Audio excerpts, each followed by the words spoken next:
press the bell icon on the YouTube app and never miss another update. Welcome student. Kopargaon taluka education सोसायटीचे KB Rohmare कला वाणिज्य व विज्ञान कनिष्ठ महाविद्यालय कोपरगाव आयोजित या ऑनलाईन लेक्चर सिरीज मध्ये मी प्राध्यापक अभिजित वाघ पुन्हा एकदा तुमचे हार्दिक स्वागत करतो. विद्यार्थी मित्रांनो, यापूर्वीच्या लेक्चरमध्ये आपण युटिलिटी अनालिसिस उपयोगिता विश्लेषण या संदर्भात संपूर्ण माहिती देणारे व्हिडिओ पाहिले. मागील व्हिडिओ तुम्हाला युटिलिटी अनालिसिसचे जे काही ऑब्जेक्टिव्ह क्वेश्चन्स आहेत त्याचा स्वाध्यायाचा होता. त्याचप्रमाणे पहा, तुम्हाला गुगल क्लासरूमला जो काही युटिलिटी अनालिसिस आहे, उपयोगिता विश्लेषण आहे, त्याच्या संपूर्ण नोट्स प्रोव्हाइड केलेल्या आहेत. त्या सर्व विद्यार्थ्यांनी आपल्या नोटबुकमध्ये मेंटेन करणं गरजेचं आहे. ज्यावेळेस महाविद्यालय सुरू होईल त्यावेळेस तुमच्या त्या नोट्स चेक केल्या जातील. आज आपण जे प्रकरण 3A आहे, मागणी विश्लेषण, डिमांड अनालिसिस, या संदर्भात माहिती पाहणार आहोत. पहा, मागणी विश्लेषण ही संकल्पना, मागणी म्हणजे काय, demand a wish which is protected by money, पैशाचं पाठबळ असलेली इच्छा म्हणजे मागणी होय, अशी एक सिंपल व्याख्या करण्यात आलेली आहे. पण मागणी कधी निर्माण होते? पहा, आपण मागील प्रकरणामध्ये उपयोगिता विश्लेषण पाहिलेलं आहे. वस्तूच्या अंगी उपयोगिता असेल तरच त्या वस्तूची मागणी केली जाते, अदरवाईज त्या वस्तूची मागणी केली जात नाही. फॉर एक्झाम्पल, एखादा अडाणी माणूस आहे, अशा माणसाला पुस्तकामध्ये उपयोगिता नसणार. पण जर त्या पुस्तकामध्ये उपयोगिता किंवा न्यूजपेपरमध्ये उपयोगिता नसेल त्याला, तर तो त्या न्यूजपेपरची मागणीच करणार नाही. मग मागणी निर्माण होण्याआधी त्या वस्तूमध्ये उपयोगिता असणं गरजेचं आहे. जर वस्तूमध्ये उपयोगिता असेल तरच अशा वस्तूची मागणी निर्माण होत असते. ती मागणी होण्याच्या आधी आपल्या मनामध्ये इच्छा निर्माण होते. आता पहा, तुम्ही महाविद्यालयामध्ये शिक्षणासाठी येतात. मग आता शिक्षण घेताना तुम्हाला काही बेसिक वस्तूंची आवश्यकता असते. फॉर एक्झाम्पल, नोटबुक असेल, पेन असेल, त्याचप्रमाणे तुमचं जे काही पुस्तकं वगैरे आहेत, या सर्व गोष्टींची आवश्यकता असते. म्हणजे ज्ञान मिळवण्याची इच्छा झाली म्हणून या वस्तू घेणं देखील गरजेचं आहे. म्हणजेच त्या वस्तू खरेदी करण्याची इच्छा तुमच्यामध्ये झाली. आणि जर त्या वस्तू खरेदी करण्याइतपत पुरेसा पैसा तुमच्याकडे असेल तर नक्कीच तुम्ही तो पैसा दुकानदाराला देऊन त्याच्याकडनं या सर्व वस्तू विकत घेतात. म्हणजे खऱ्या अर्थाने तुम्ही त्या वस्तूंची मागणी करतात. तर अशा प्रकारे मागील प्रकरणामध्ये आपण उपयोगिता अनालिसिस पाहिला. आता आपल्याला इथे पाहायचं आहे मागणीचे विश्लेषण, डिमांड अनालिसिस. मग आता पहा, मागणीची जी संकल्पना आहे, सर्वसाधारणपणे मागणी म्हणजे इच्छा. एखादी वस्तू हवीशी वाटणे, त्याला तुम्ही मागणी होणार. तुम्ही लहान वयामध्ये तुम्हाला कुठल्याही प्रकारची खेळणी वगैरे हवीशी वाटली, मग ती तुमची इच्छा झाली. पण ती वस्तू खरेदी करण्यासाठी तुम्ही ज्यावेळेस तुमच्या पालकांकडे आग्रह केला, तुमच्या पालकांनी त्या वस्तूसाठी पैसे तुम्हाला पे केले आणि तुम्ही त्या दुकानदाराला ते पैसे पे करून ती वस्तू खरेदी केली, तर ती खऱ्या अर्थाने मागणी होते. म्हणजेच पहा, मागणी म्हणजे काय, तर इच्छाशक्तीला पैशाचे पाठबळ असणे व पैसे खर्च करण्याची मानसिक तयारी असणे म्हणजे मागणी होय. इच्छा काही पण होऊ शकते. फॉर एक्झाम्पल, हेलिकॉप्टर विकत घेण्याची इच्छा, पण तेवढे पैसे तुमच्याकडे नाही, फक्त इच्छा निर्माण झाली. किंवा एखादा पर्टिक्युलर माणूस आहे, त्याला टेलिव्हिजन सेट खरेदी करायचा आहे, मग ती त्याची इच्छा झाली, पण त्याच्याकडे जर पुरेसा पैसा नसेल तर त्या इच्छेचं रूपांतरण मागणीत होणार नाही. त्याचप्रमाणे काही व्यक्ती अशा असतात की ज्यांच्याकडे ती वस्तू खरेदी करण्याची इच्छा असते, पैसे देखील असतात, पण ती पैसे खर्च करण्याची मानसिक तयारी नसते त्यांची.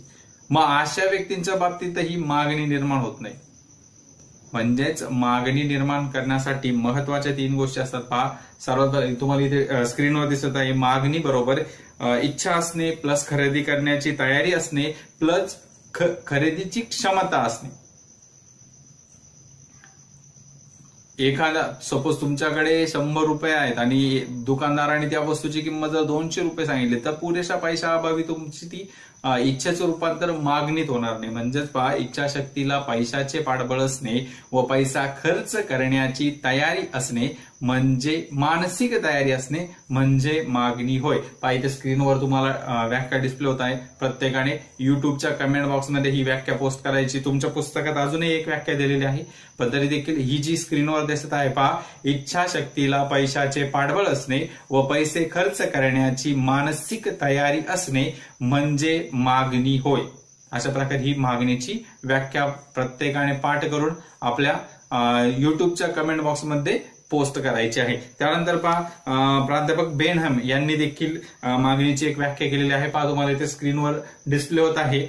विशिष्ट वेळी विशिष्ट किमतीला विशिष्ट वस्तूंची खरेदी केलेली नगसंख्या म्हणजे वस्तूची मागणी होय. सिंपल आहे पहा, विशिष्ट वेळी विशिष्ट किमतीला वस्तूंची खरेदी केलेली नगसंख्या म्हणजे मागणी होय.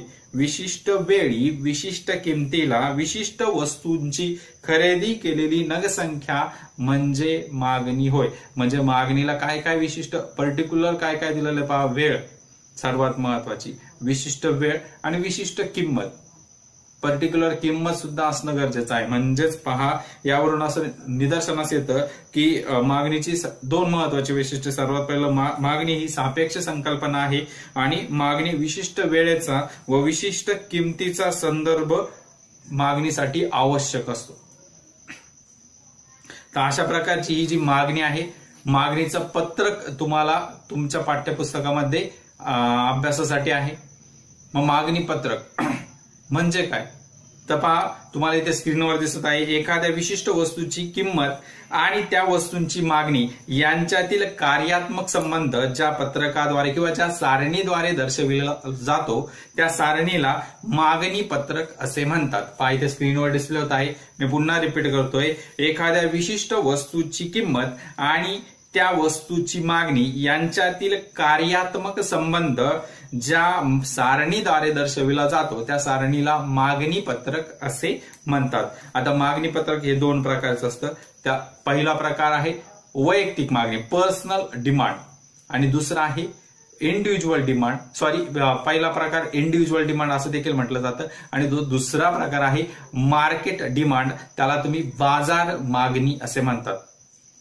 या दोनही मागणी पत्रकांचा अभ्यास तुम्हाला या प्रकरणामध्ये सुरुवातीच्या भागामध्ये करायचा आहे. तर सर्वात पहिला आहे पहा, वैयक्तिक मागणी पत्रक, इंडिव्हिज्युअल डिमांड शेड्यूल किंवा इंडिव्हिज्युअल डिमांड चार्ट. मग आता हा वैयक्तिक मागणी पत्रक काय आहे पहा, विशिष्ट काळात विशिष्ट किमतीला एका उपभोक्त्याने केलेली मागणी म्हणजे वैयक्तिक मागणी होय. सिंपल आहे पहा, विशिष्ट काळात विशिष्ट किमतीला एका उपभोक्त्याने केलेली मागणी म्हणजे आता एक सिंपल तुमच्या शब्दामध्ये मांडू शकता तुम्ही, विशिष्ट काळात विशिष्ट किमतीला बाजारातील एका उपभोक्त्याने केलेली वस्तूची मागणी म्हणजे वैयक्तिक मागणी होय. आता पहा, बाजारात जर तुम्ही गेलं तर बाजारात आता समजा बटाट्याचे बरेच विक्रेते असतात, म्हणजे भरपूर विक्रेते असतात.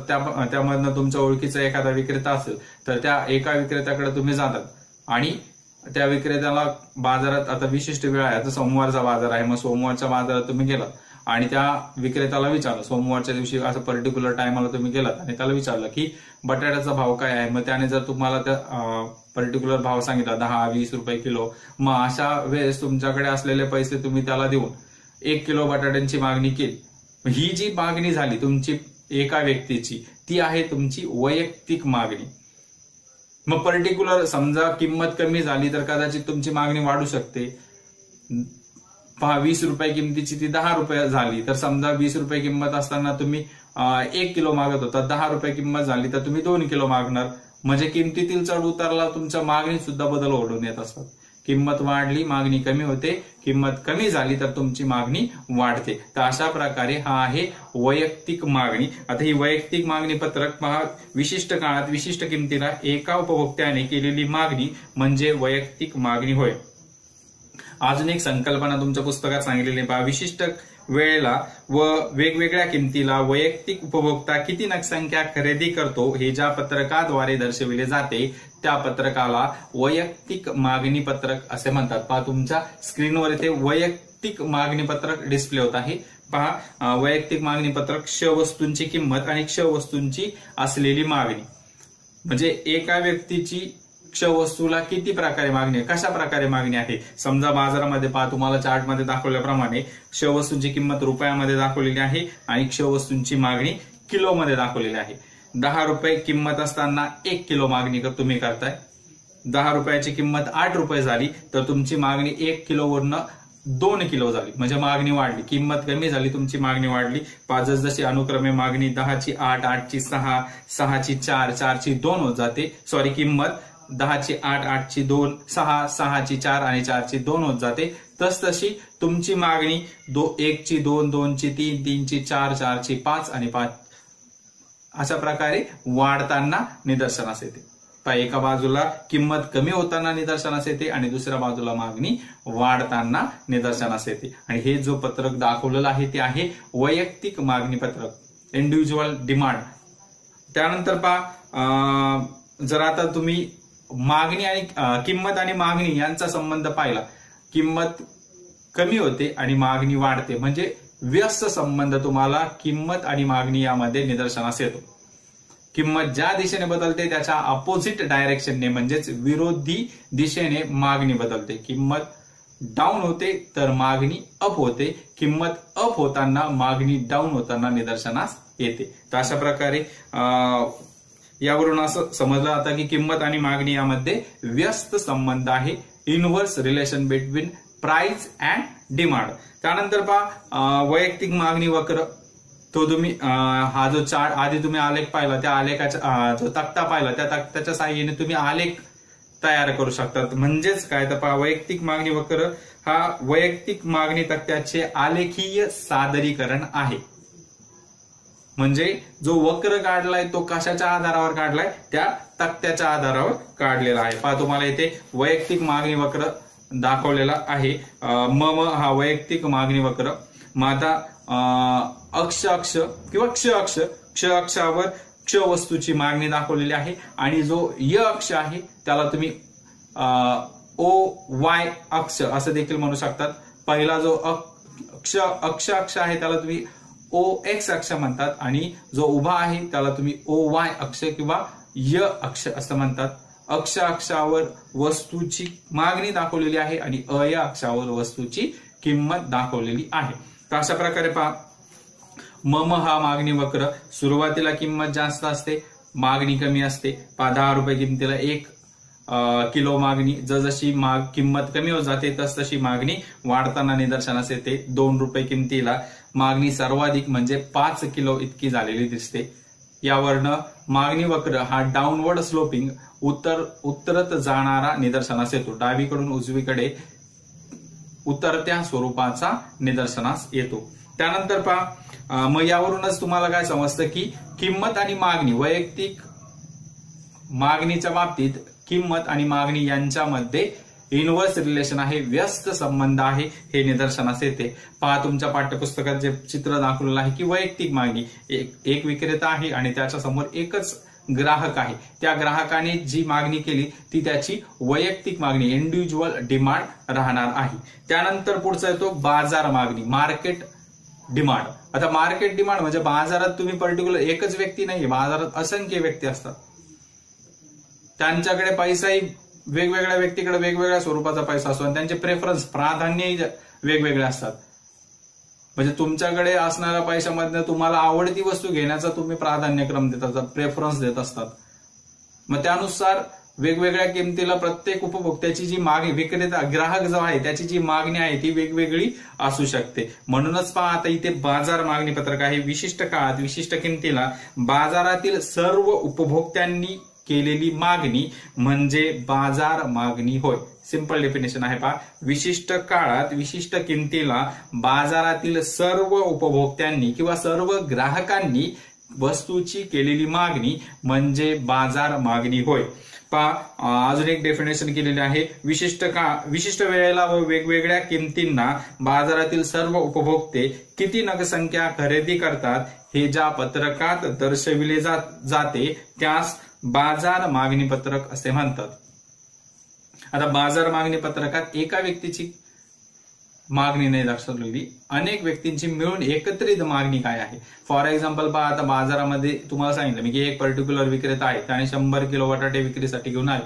मग त्याच्याकडे 10 व्यक्ती आले, प्रत्येक व्यक्तीने 1-1, 2-2 किलो बटाटे घेऊन गेला. मग त्या प्रत्येक 10 व्यक्तींची मागणी किती आहे, त्याच्याकडे जी किंमत आहे 10 रुपये किलो बटाटे असताना त्या येणाऱ्या 10 व्यक्तीने किती किलो मागणी केली, हे जर एकत्रित दाखवलं तर ते बाजार मागणी तक्ता किंवा बाजार मागणी पत्रक अशा स्वरूपात निदर्शनास येतं. पहा, बाजार मागणी पत्रक तुम्हाला इथे स्क्रीनवर दाखवलेलं आहे.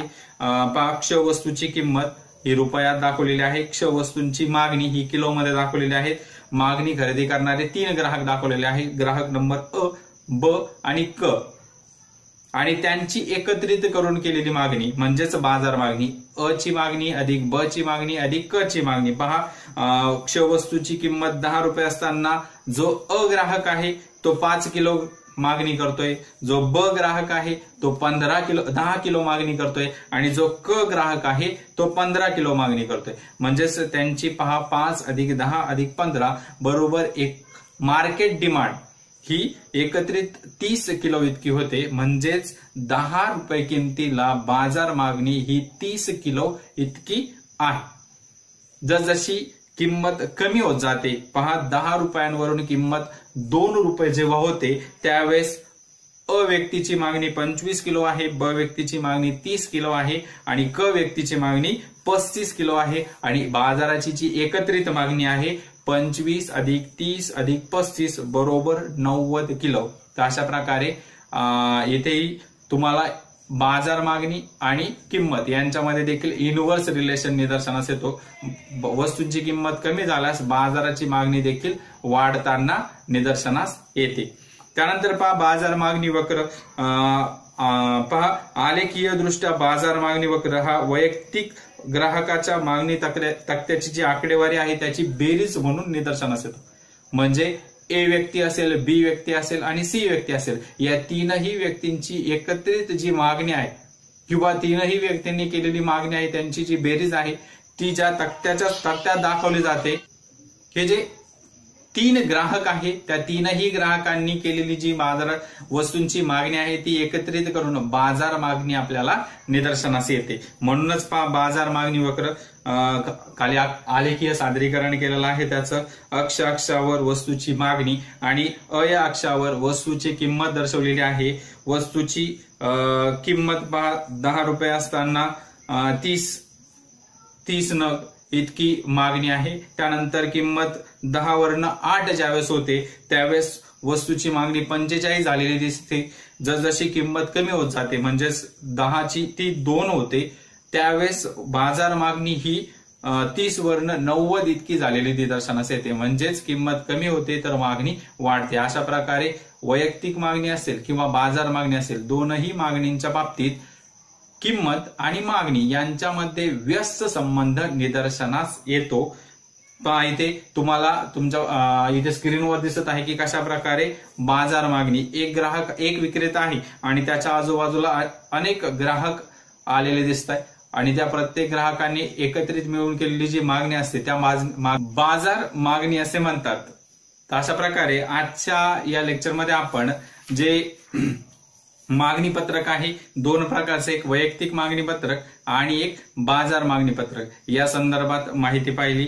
वैयक्तिक मागणी पत्रक इंडिव्हिज्युअल डिमांड आणि मार्केट डिमांड या दोन्हींच्या साहाय्याने किंमत आणि मागणी यांच्यामध्ये व्यस्त संबंध कशा प्रकारे असतो याबद्दल माहिती आपण आजच्या लेक्चरमध्ये घेतली. पुढील लेक्चरला आपण मागणी वक्र डावीकडून उजवीकडे उतरत्या स्वरूपाचा का असतो, वरून खाली येणारा डाऊनवर्ड स्लोपिंग का असतो, त्याची जी काही कारण आहे त्या संदर्भात माहिती पाहणार आहोत.